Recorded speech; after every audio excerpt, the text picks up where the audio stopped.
Now you may have noticed that liberal democracies in the world are under threat from a very aggressive Russia, from a pretty aggressive China, from a pretty aggressive Iran. And this is not the time for Western liberal democracies to suffer a major collapse of self-confidence. So we need to have a balanced view of our past. Yes, by all means, let's confess things that our ancestors did that were wrong, but let's also admire the remarkable achievements.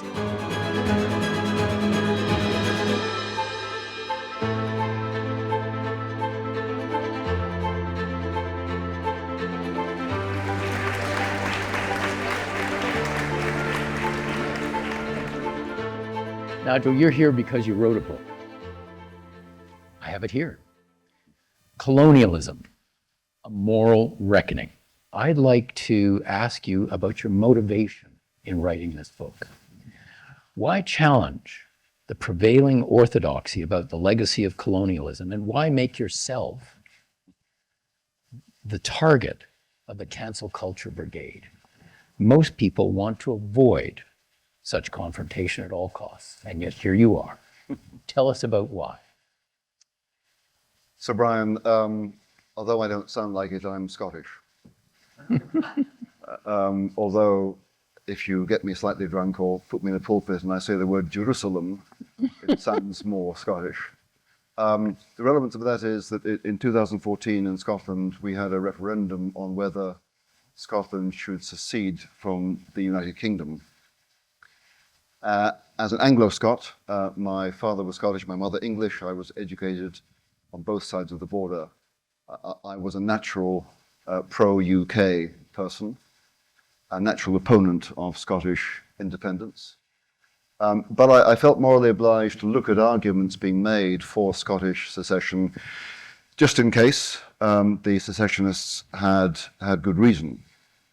But whilst looking at nationalist arguments, I came across one that can be distilled into the following equation: Britain equals empire equals evil. Therefore, the Scots need to secede from the UK to cleanse themselves and sail off into a bright, new, shiny, sin-free future. But that was the moment when I realized that a distorted reading of British history, because I spent 20 years off and on reading about British imperial history, I knew that the equation empire equals evil is not tenable, but this distorted history was being used to justify the disintegration of my country. So I wrote this book for political reasons, because I thought someone needs to correct the record for the sake of the future of the UK. As for, why did I tempt fate? I mean, why did I invite grief? The truth is, Brian, I was naive. I didn't know what I was walking into. I really didn't. Because I'd lived, this was in 2014, 15, 16. Hitherto, I'd been able to say whatever I wanted, no matter how stupid, or no matter how wrong, without suffering penalty. But it was when I began to give voice to my views about British Empire in 2017 that I suddenly found myself in trouble, but I wasn't expecting it. You weren't expecting it, but it had big impact on your life. Yeah, it did. Perhaps I should just explain what happened. Because I had realized the political importance of the topic, in 2017, I hooked up with one of the most eminent historians of empire, John Darwin, and we launched a project called Ethics in Empire, designed to run over 5 years and designed to look at how people in the past viewed the empires of their day. So we, in the 21st century, tend to regard empire as a bad thing.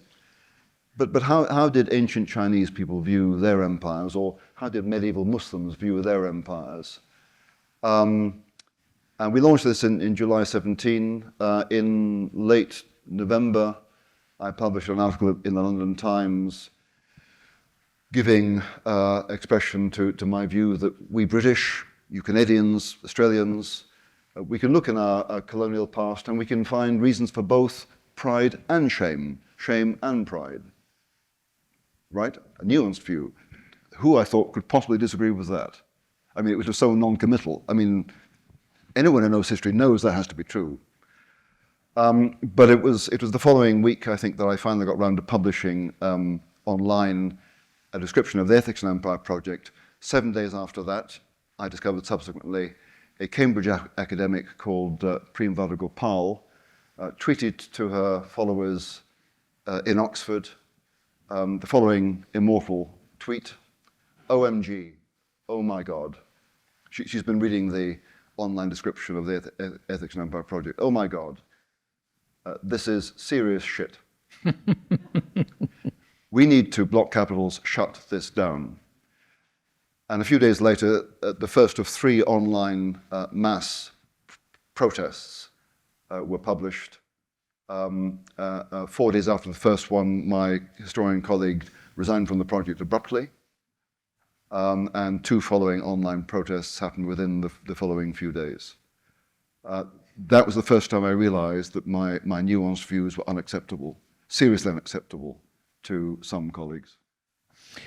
Well, let's talk about your book's subtitle, A Moral Reckoning. You want to suggest, I think, by that subtitle, that the moral balance sheet, the pros and cons of the impact of colonialism in general and of British colonialism in particular needs recalculating.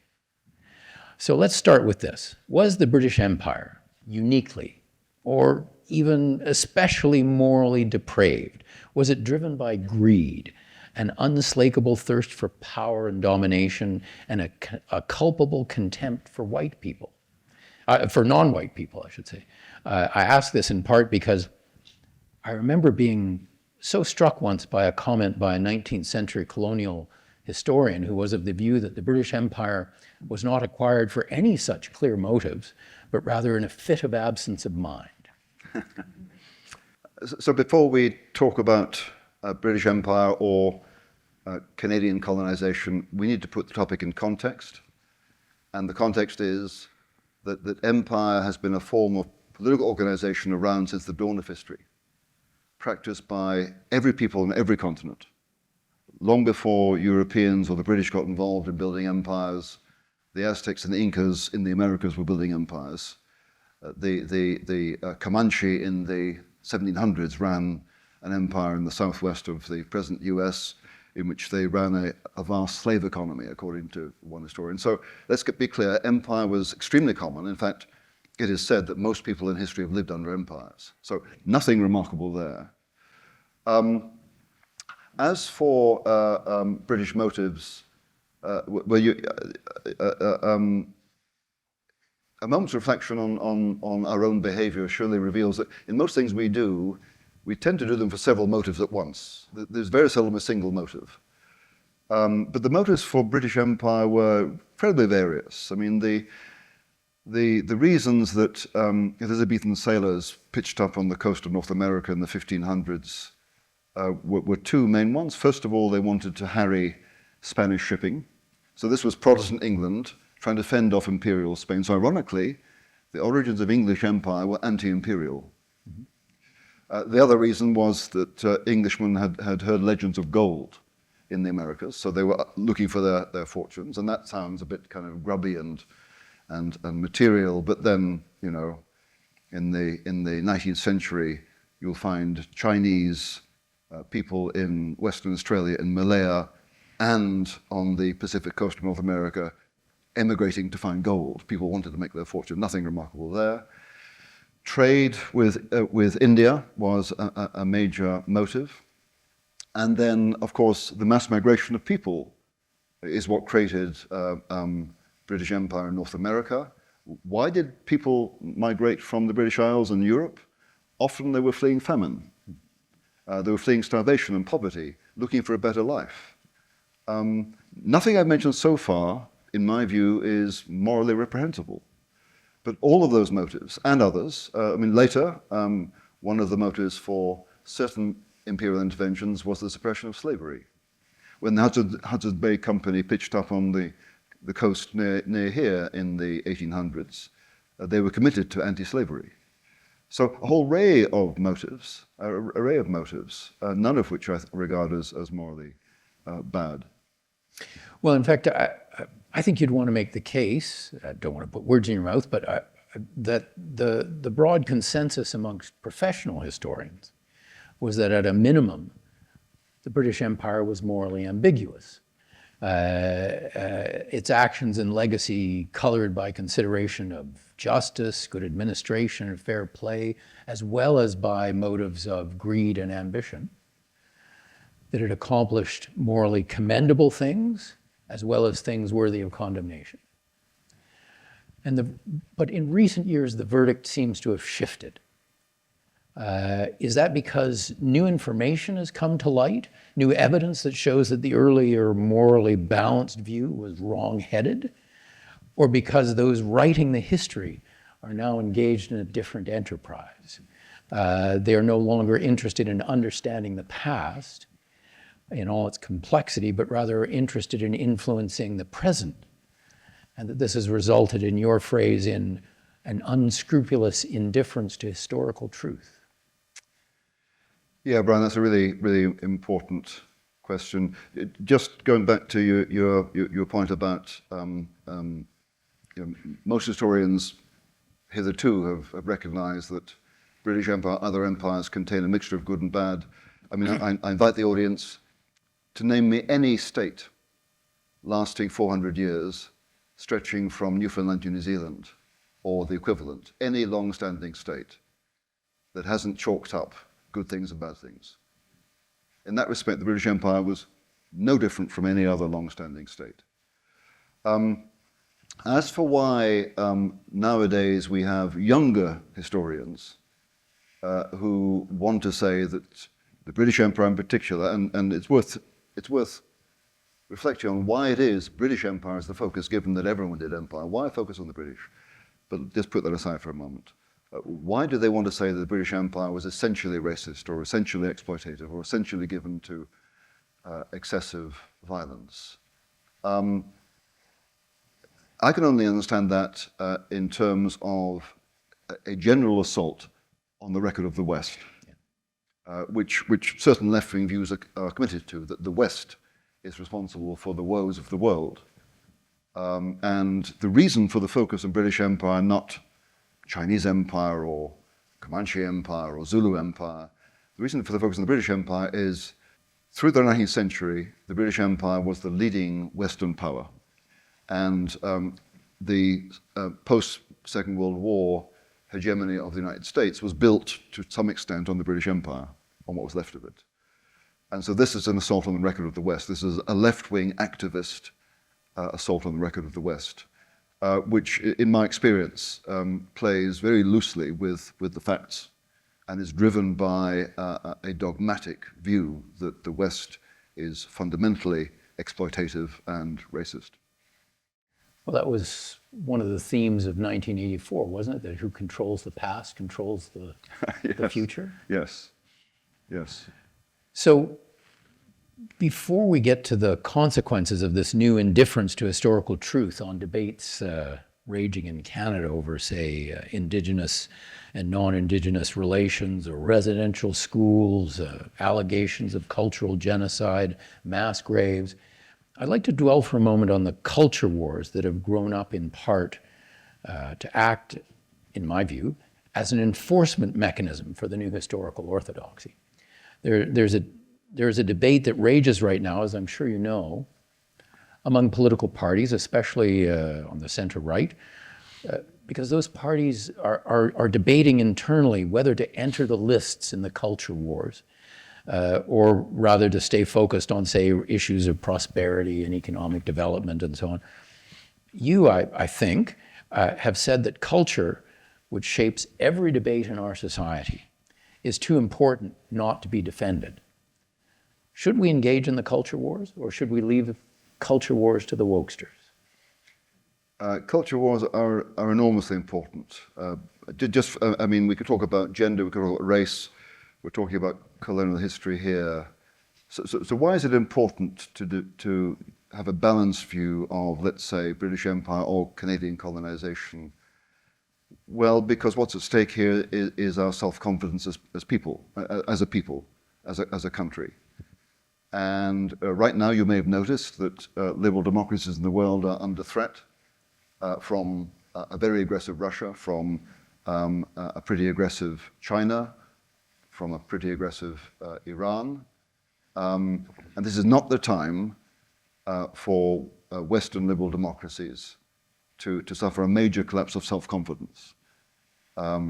So we need to have a balanced view of our past. Yes, by all means, let's confess things that our ancestors did that were wrong, but let's also admire the remarkable achievements that some of them achieved.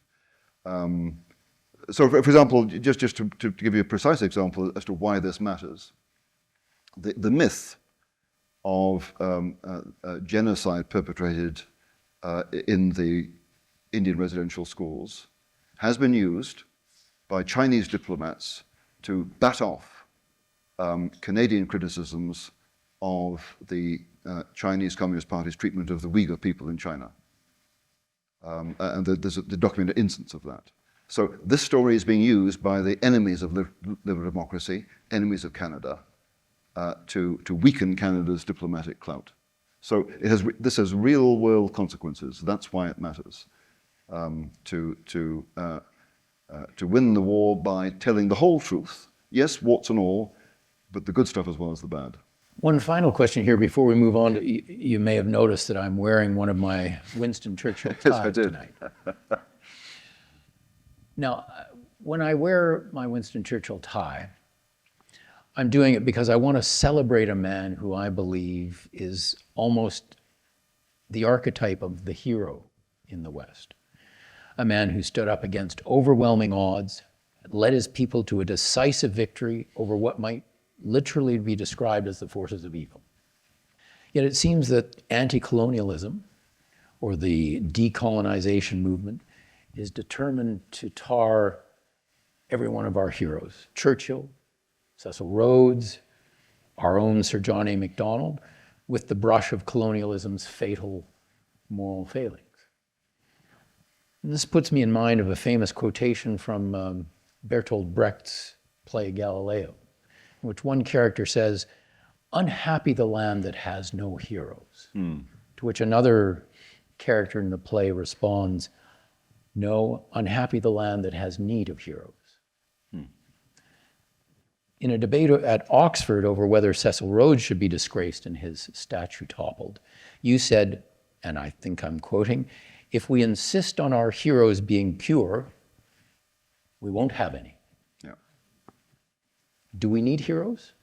And if so, why? And if heroes aren't pure, what are they? Okay, do we need heroes? I think we all need people who exemplify virtues, courage, wisdom, patience, resilience, partly because we all have needed these qualities, and it's really encouraging to see that some human beings have actually achieved them. It's encouraging to us to see such people. And we're inspired by such people. And if we don't have any heroes, it seems to me we are inclined to become desperate. Because we need human incarnations of these things to know that it's possible to be such people. And observing them, we are moved to emulate them. So I think we do need them.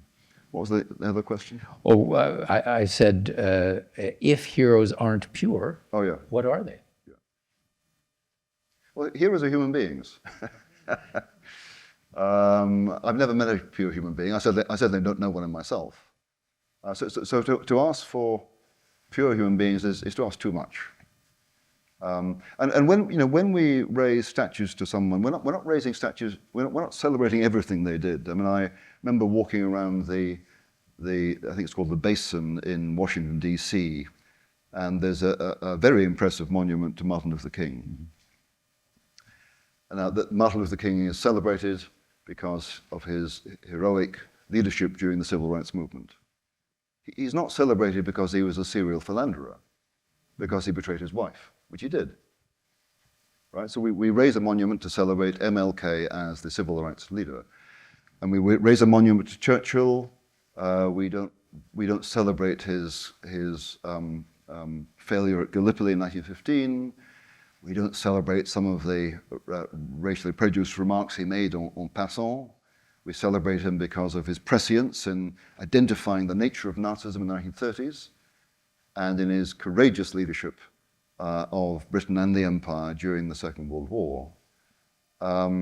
So we shouldn't expect our heroes to be pure, but their lack of purity shouldn't stop us from celebrating some of their remarkable feats and achievements. We need such people because, I mean, none of us are pure. We're all a moral mixture, but we need people who have exemplified significant moral achievements to spur us on to become more like them.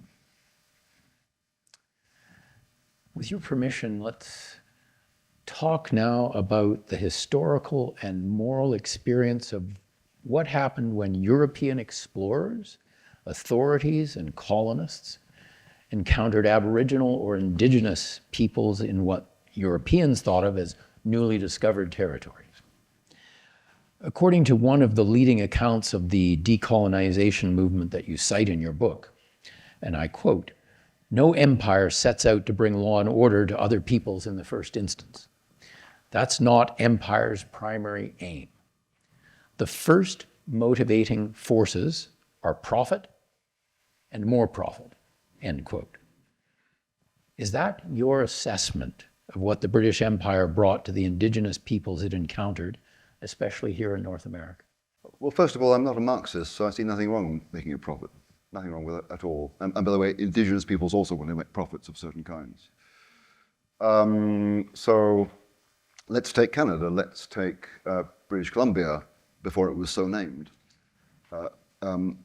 Why did the Hudson's Bay Company arrive here? Well, to trade. Nothing wrong with that. And how did the Indigenous peoples here react to the Hudson's Bay Company? Well, thanks to my visit here in March, I met a recently retired historian from the University of Northern British Columbia, Ted Binnema, who has written a book about the Vancouver Island Treaties, focusing on the encounter between the HBC and Indigenous peoples in the early 1800s. And he says, and my sense is he's a very reliable historian, he says, the company brought to Indigenous peoples in these parts weapons they wanted, fur they wanted, opportunities to earn a wage that they were attracted to, and medical supplies that they wanted. What's more, the trading posts of the HBC brought security. Why? Because all the peoples on this coast depended on salmon to survive. You may notice that when you fish salmon, if you don't process it quickly, it goes off. In order to build up sufficient supplies to survive throughout the year, native peoples had to process large quantities of salmon very quickly. The amount of labor required to achieve this far exceeded what the women folk could provide. Therefore, all of the native peoples on these coasts were involved in slave raiding from each other to acquire slave labor, to process the fish so they could survive. So there was constant warfare. The HBC made clear it was not going to tolerate Indigenous warfare anywhere near its posts. So its posts became zones of safety, which Indigenous peoples vied to be closest to because it provided security. So the company brought things, all sorts of things that Indigenous people wanted. And when the company showed an interest in coal deposits on Vancouver Island, and when the company wanted to clear land and cultivate in order to feed people in its trading posts, the native peoples couldn't care less. All they cared about was access to fish. As for the black stuff, what's to do with that? So the arrival of the HBC on this coast to make a profit suited native peoples perfectly well because the arrangement benefited them too. Nothing wrong with that. Well, just before we go on to dig into some of that further, I have a subsidiary question. Was empire profitable? A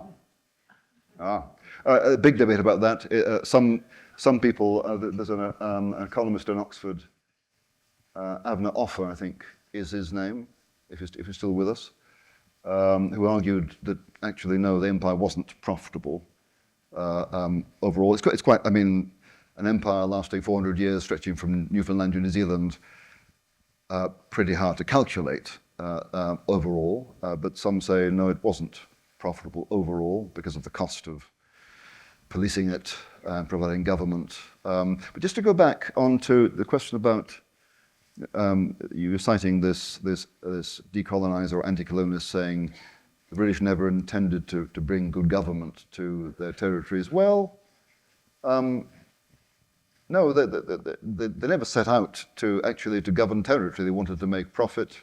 One thing led to another. They ended up governing territory. And in these parts, particularly when large numbers of settlers started to come here from Europe, if you have settlers encountering native peoples without any overarching authority, violence and conflict is almost inevitable.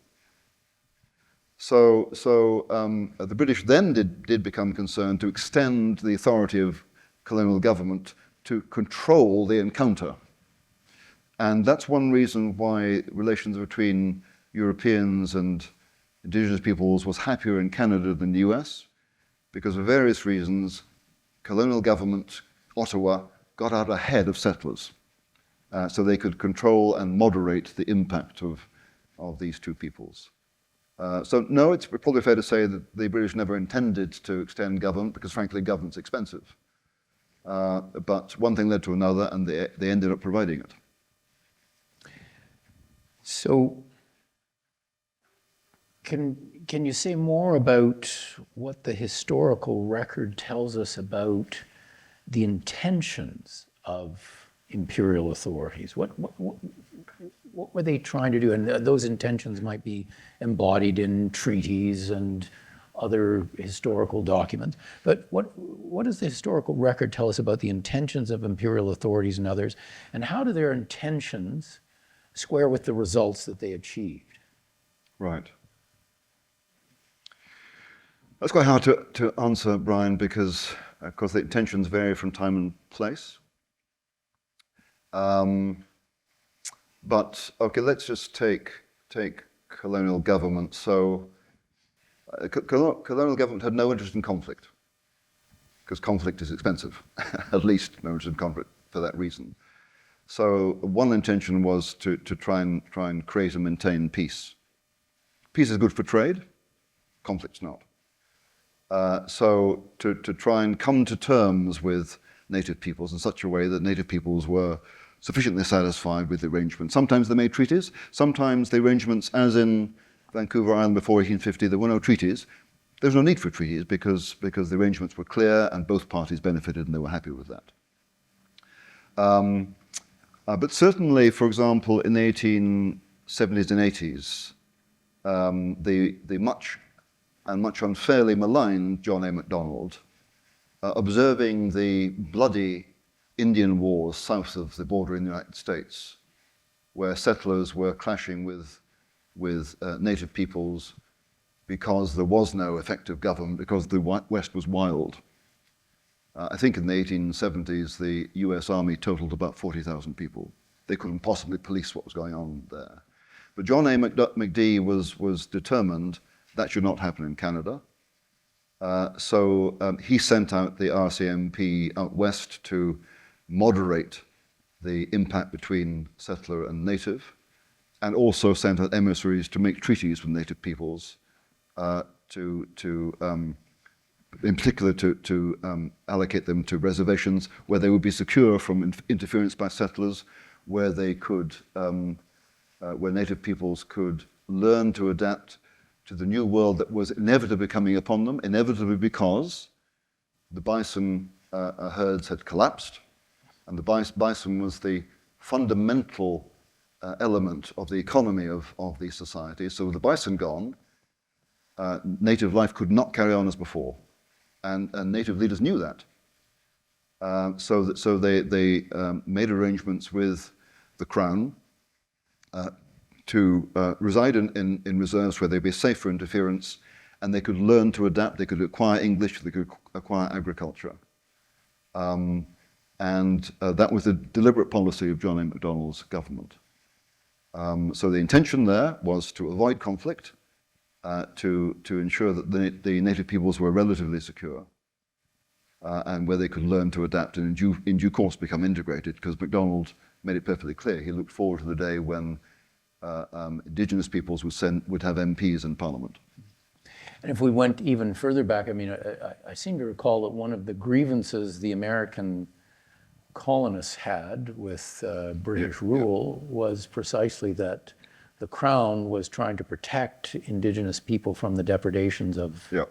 This is one of the great ironies of that period, that after the French and Indian Wars in the 1760s, there was this royal proclamation made in 1763, whereby the Crown promised Indigenous peoples west of the Appalachians that they would stop settlers invading their lands. And the Crown fulfilled its promise by stationing 10,000 redcoats across the Appalachians. Now, we all know that one of the reasons for the American colonists' revolt against the British Crown was taxation, and that's part of it. The other part was the frustration of colonists at not being able to invade Indian lands. And George Washington, among others, was a land speculator. He had bought land west of the Appalachians and wanted to sell it, and the redcoats were in his way. And not only that, but I think I'm right in saying that the famous stamp tax, the duty on tea, et cetera, was an effort by the British authorities to recoup the cost of 10,000 redcoats. Well, exactly. And America is the great free rider republic. That's part of the truth. And so one of the ironies then is that the origins of the American Revolution, yes, they were anti-imperial, but also they were anti-imperial because the British Empire was stopping American colonists from creating their own empire on the other side of the Appalachians. So, shift gears a little bit. Are we sitting on stolen land? I saw an article in the National Post just the other day. Is Canada really built on stolen land? And then I saw that it was written by Nigel Biggar. Fancy that. Are we sitting on stolen land? It's possible. I mean, there may be cases where it was clear that a certain territory belonged to certain people and it was taken from them unjustly, maybe cases. But one shouldn't presume that. First of all, because this title, First Nations, is misleading if you imagine that what you had here before European colonists arrived, you had Indigenous peoples all living happily side by side, and they've been sitting on the same piece of land since time immemorial. So every First Nation was the first one to sit on this land. Well, that ain't true, because, as I said, in this part of the world, there was constant slave raiding, constant warfare, constant displacement of one people by another. So when British settlers first arrived here, what they found was, yes, this native people is sitting on this piece of land, but only because they pushed another native people off this piece of land 100 years ago, and so forth. So in fact, this nation is not the first nation, this is the umpteenth nation, and the settlers are just the umpteenth plus one. Right? So insofar as First Nations implies that these are ancestral lands that have been in the possession of this people forever, probably not true. And as for whether this land was stolen, I mean, as I suggested with regard to Vancouver Island, I mean, in the 1840s, so long as native peoples had access to fish, and at a certain point the Hudson's Bay Company agreed with native peoples certain territories which would be reserved for native peoples, and the HBC were instructed to give them whatever they wanted. Once the native peoples had those reserves, didn't care about coal, didn't care about territory elsewhere, the land was vacant. So I think it's a moot point as to whether this land was stolen, and one shouldn't assume it. Depends on the case. Should I have started our event this evening with a land acknowledgement? Well, if you're going to acknowledge this land was unceded or stolen, if you were being serious, then I take it you're planning to return it. If you're being serious. But I wouldn't make it. I wouldn't make it because it's quite possible this land didn't really belong to any native people in the past. It may have been land they were happy to have settlers settle on because they had their reserves elsewhere. And besides, I wouldn't acknowledge it generally simply because it does rather imply that all of us here who live here, I don't live here, you do, all of you here who are not Indigenous, frankly, you are uninvited guests. In fact, you're uninvited invaders. You don't really belong here. And I don't think that does race relations in Canada any good at all. I really don't think it does. So I wouldn't make the acknowledgement myself, and I certainly know people in Australia, very senior politicians, who in principle refuse to make such acknowledgements. Yeah. So were Indigenous people passive victims of colonialism, or were they active participants who had real intentions and power to shape to a greater or lesser degree what was happening to them? And does it matter if they did have power and intentions? Do we do Indigenous people a disservice to see them as powerless victims? So as I recounted in the story about the Hudson's Bay Company and native peoples in these parts in the early 1800s, clearly what happened there was a negotiation. The peoples were not simply dominated by white people. And my sense is the same happened in Eastern Canada. I mean, one of the happy features of the colonization of this part of North America as opposed to what was further south is the numbers of colonists coming to Canada were much fewer. Most people emigrating from the British Isles to North America preferred to go to the US.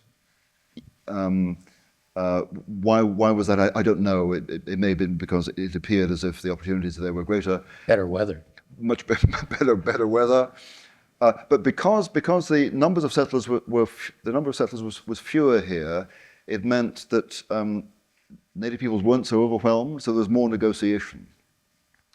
And so certainly native peoples did have agency, and they negotiated treaties in the 1870s, as I said, and they were given what they wanted. Now, it is true that for one reason, native peoples did become overwhelmed, and that was disease. Because we all know that Europeans brought to North America diseases from which Europeans accustomed to domesticated animals have become immune to. Native peoples here and in Australia were not immune to, and the impact on native peoples in North America was devastating. According to one historian in the 1700s, if a native people in North America suffered successive epidemics of disease over a 50-year period, they could expect to lose 90% of the population. Now, that was tragic.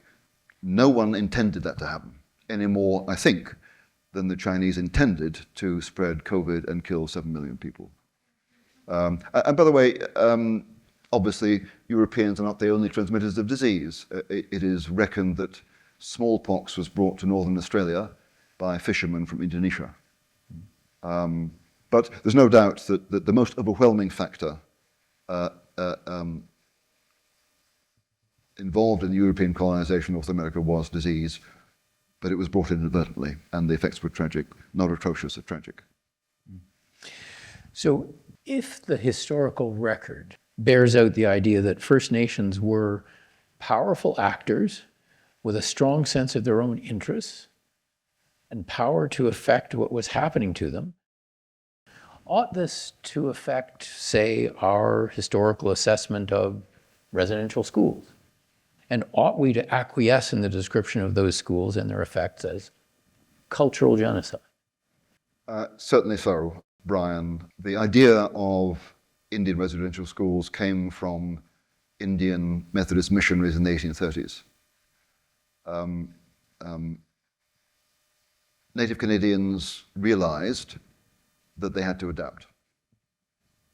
They certainly realized they had to adapt on the Western Plains because the bison population had collapsed. And by the way, the population collapsed mainly through indigenous overhunting, not white. There was no industrial hunting of the bison in Canada. There was south of the border. But even in the 1830s, Indian peoples realized they had to adapt. And they had to adapt by learning English and by learning agriculture. And as anyone who has tried to learn a foreign language knows, total immersion is the best way to learn it. And abstracting Indian kids from their homes, placing them in residential schools where they would be surrounded by English and where their speaking their own native languages would be limited. It wasn't always banned, but it was limited, was the best way to make them learn English and to introduce them to a new culture. So that was, the idea was a native Canadian idea. And contrary to the falsehood that native kids were coerced into the residential schools, not so. The residential schools were not compulsory, at least not until after the Second World War. Native Canadian communities were lobbying for more residential schools in central Alberta and Keewatin in the 1920s. And in order to get your kid into residential schools, you had to apply in writing because the demand for places exceeded supply. So no, native kids were not compelled to attend these schools, and there was native demand for them. This is not to say the schools didn't have deficiencies, but it is to say that no, kids were not dragged kicking and screaming by white people into these schools. That's not true. Well, one qualification. After the Second World War, the Indian residential schools became effectively care homes for kids removed from their families which were dysfunctional or where they were suffering abuse. Sometimes the kids were removed with parental consent, sometimes not. And maybe there were cases where they were removed unnecessarily, depends on the case. But then there was an element of compulsion by the authorities, but for the perceived sake of the kid. So in 2021, as I know you know, the announcement came of unmarked graves near the site of a former residential school in Kamloops. And that set off a national and international firestorm, including calls for papal apologies, canceled Canada Day celebrations, 6 months of the flag being flown at half-mast across the country. Friends of mine who lived in other countries told me that they had lost all respect for the unsuspected monstrosity that so-called kind and gentle Canada was now revealed to be. 4 years later, there is still no confirmatory evidence at the Kamloops site or any of the other sites where such mass graves are alleged to exist, despite millions of dollars having been spent in pursuit of such evidence.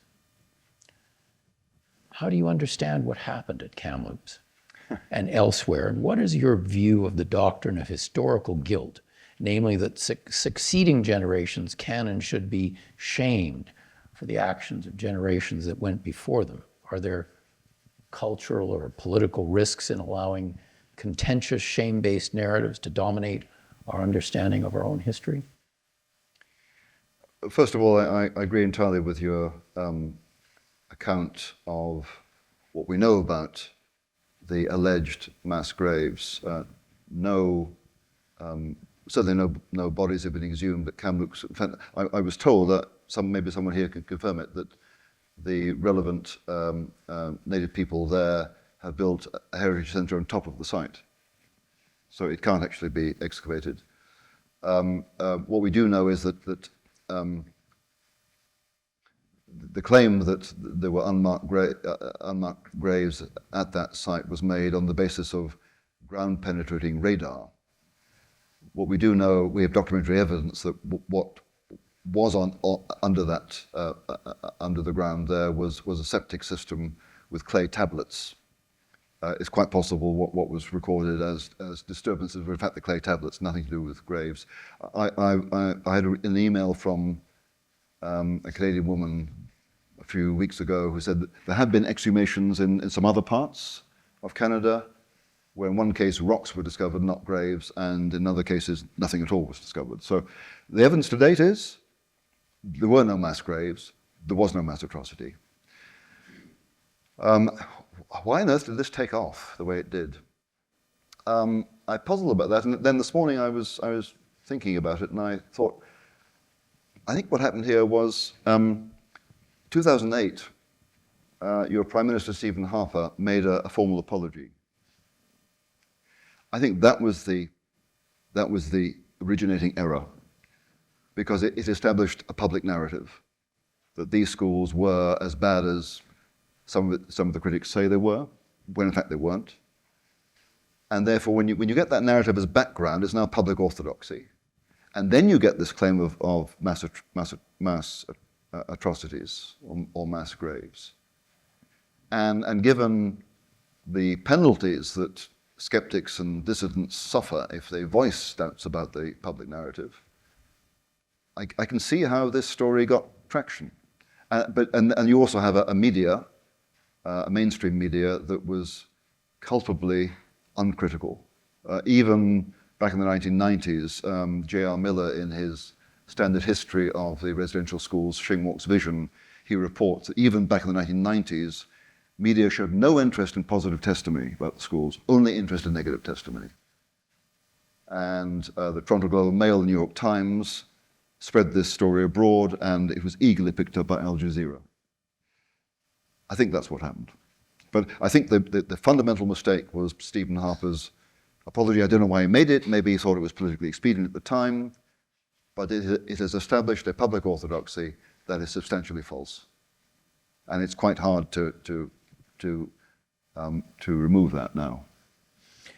Well, so I think the follow-up question to that is, can we fix the past?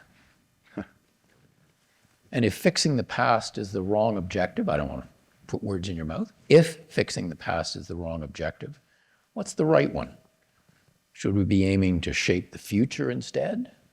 And if so, how do we get past the obstacle that our past has become? So, if the past is recent, one can fix it. I mean, in terms of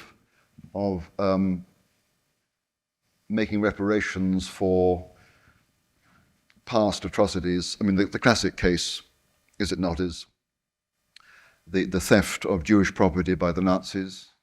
After the war, the German state makes various forms of reparation or restoration to relatives of Jews from whom the property was stolen, because easy to do because it was clear what was stolen, who it was stolen from, and who should receive recompense. But when you're talking about events 200 years ago, it's much harder to figure out who was to blame for what. And besides, so much has intervened since. So I think trying to unravel this, the very historic past is a mug's game. I don't think you can do it rationally. What you can do is attend to current problems. So for example, if it is said that Indigenous peoples on reservations on reserves are suffering social dysfunction of various kinds, you can say, well, this is all to do with colonization. Well, it might be true, but can you demonstrate that? And besides, it seems that, not all Indigenous people in Canada, particularly those living in urban areas earning wages, are suffering the same as those in reserves. So rather than trying to pin the blame on what happened 200 years ago, 100 years ago, address the dysfunction as you find it in the reserves. Address present problems in order to remove unfair disadvantage. But I think on the whole, trying to sort out very, very historic wrongs is virtually impossible to do rationally. So let's wrap up this part of the evening before we open the floor to questions. Your book called for a moral reckoning regarding the intentions and the outcomes of colonialism, and especially the British Empire. We in Canada are the fruit of that empire. We are a part of the legacy of the British Empire. Should we be ashamed? Should we be proud? Is it possible to be both? And what, in your view, is the balanced, nuanced reckoning that is necessary to allow us to build a stronger, more just community for Indigenous and non-Indigenous Canadians together? So it's certainly possible to be both proud and ashamed, or at least it's since we're not directly involved. I mean, we didn't do colonization, but it's certainly possible to lament the mistakes and wrongs our ancestors did, but also to be proud of or to admire their signal achievements. And I think that would be true of any country, and it should be true even among Indigenous peoples of their own people. Should you be ashamed? Not generally. I mean, I think all Canadians, Indigenous people and others, should call to mind that Canada is one of the most prosperous and liberal countries on earth, like New Zealand, like Australia, like Britain. Is that a coincidence?